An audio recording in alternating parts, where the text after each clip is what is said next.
जय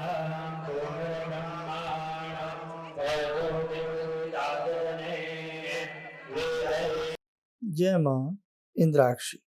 इंद्राक्षी धाम में दर्शकों आप सभी का हम हार्दिक स्वागत करते हैं। आइए आज की दिव्य स्तुति से हम सब जुड़ें और भगवती तारा से हम प्रार्थना करें कि हे मां, हे जगजननी, आपकी कृपा, आपका अनुग्रह पूरे विश्व के ऊपर बरसे। सभी सुरक्षित रहें, स्वस्थ रहें और सभी के घर में मंगल कार्य होते रहें। ऐसा भगवती से सभी के लिए संकल्प लेते हुए आज ये शाम 7 बजे की स्तुति सभी के लिए है और आप इस स्तुति को सुने। आपके घर में भगवती का कोई भी चित्र हो, फोटो हो, उसके सामने आप दीप भी जला सकते हैं।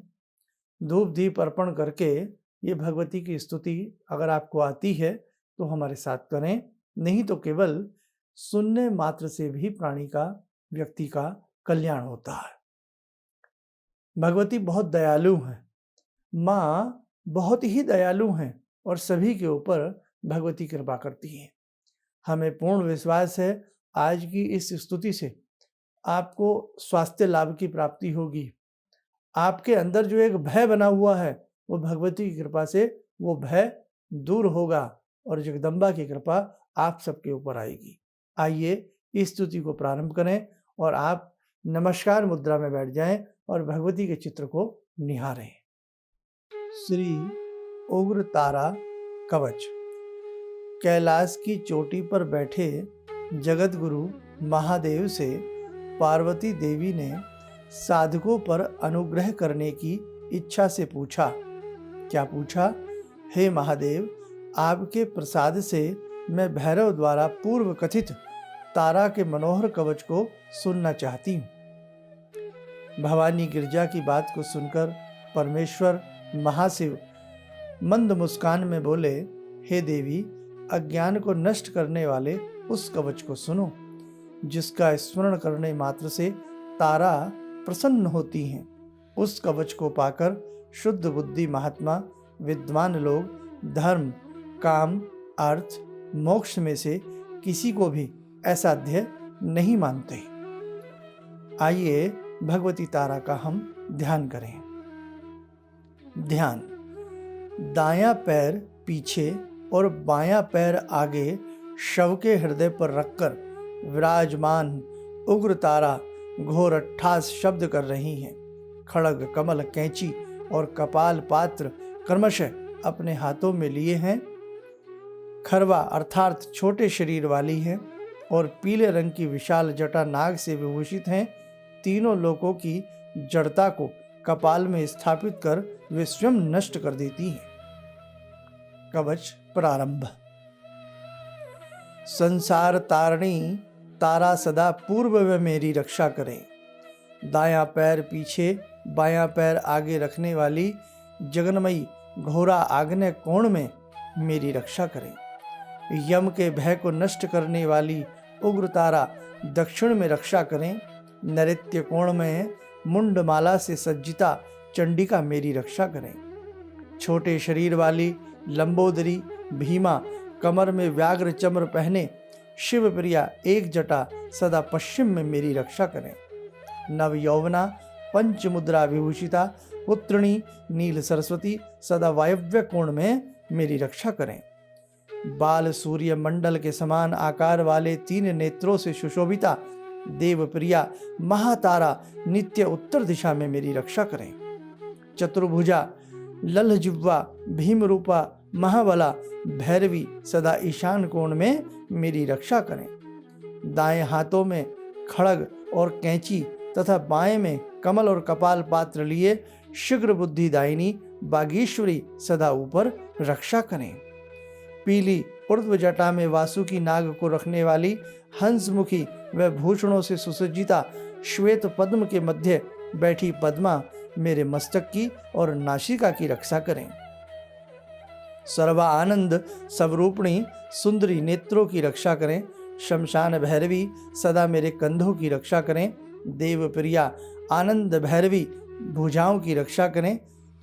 दोनों हाथों और हृदय की रक्षा सदा शर्वाणी करें। मध्य भाग की रक्षा मातंगी और नाभि की रक्षा सुरेश्वरी करें। कमर की रक्षा भक्तों की इच्छा पूरी करने वाली कामेश्वरी करें। सर्वमंगला भुवनेश्वरी मेरे उरुओं की रक्षा करें। महा त्रिपुर सुंदरी जानुओं की रक्षा सदा करें। प्रचंड असुर को मारने वाली अश्वारूढ़ा जंघाओं की रक्षा करें। अशुभ को दूर करने वाली भद्रकाली पैरों की रक्षा करें। हितकारिणी तवरिता सर्वत्र रक्षा करें। त्रिपुर सुंदरी षोडशी आगे रक्षा करें। सुंदरी गुह्य काली सदा पीछे मेरी रक्षा करें। सुंदरी कृष्ण वर्णा दाएं पार्श्व की सदा रक्षा करें। बाएं पार्श्व में सदा रक्त बीज नाशनी रक्षा करें। फलश्रुति सभी कामनाओं की सिद्धि देने वाला यह कवच कहा गया है। हे देवी, इसे सदा गुप्त रखना चाहिए, किसी को न बताएं।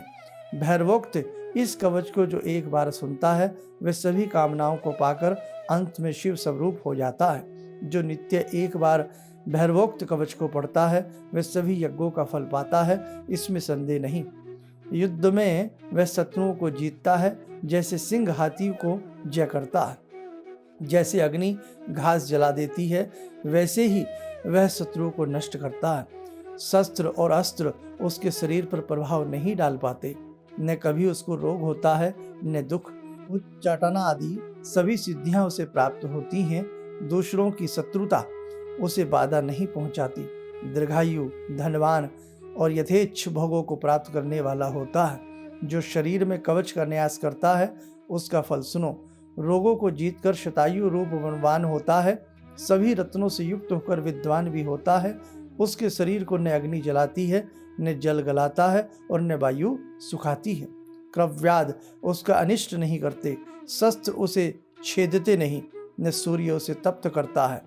भयानक बेताल पिशाच राक्षस और चारों द्वार के प्राणी उसके वश में रहते हैं। जो भक्ति से शिव निर्मित कवच को पढ़ता है। धर्मार्थ काम मोक्ष सदा उसके हाथ में रहते हैं।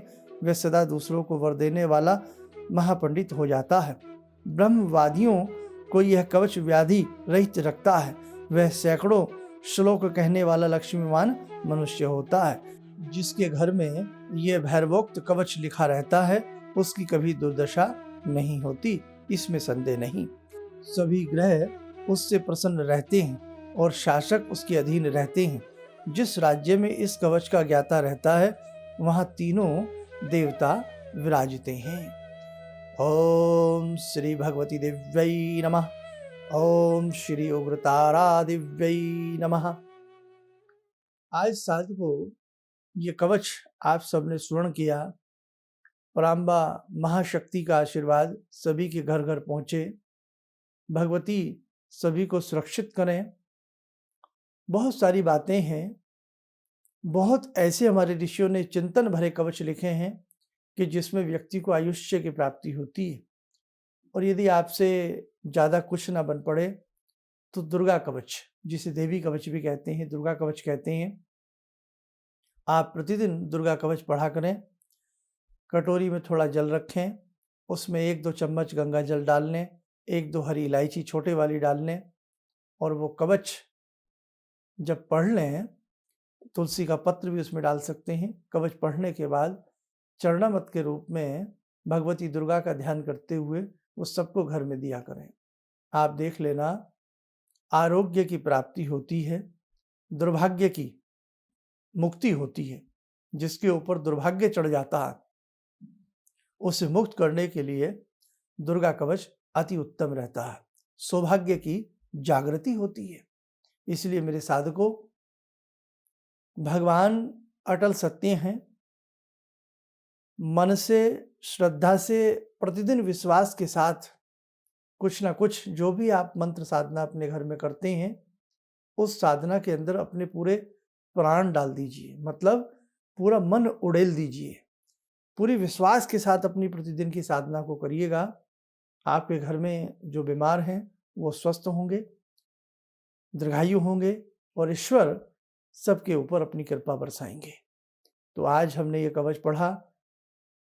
हमारा यही मन है कि भगवती हे माँ, इस कवच का फल जिसने भी सुना हो उसको प्राप्त हो और जिसने ना सुना हो उसे भी प्राप्त हो।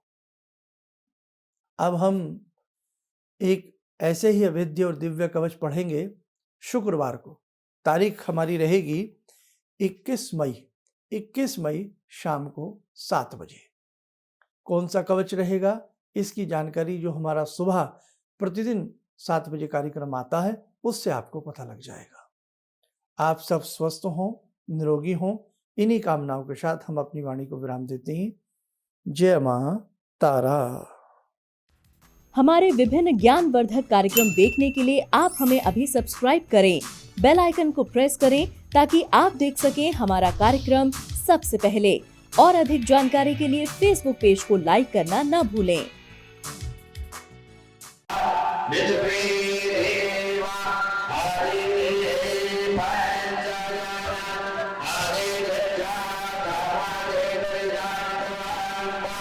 Yo ho sa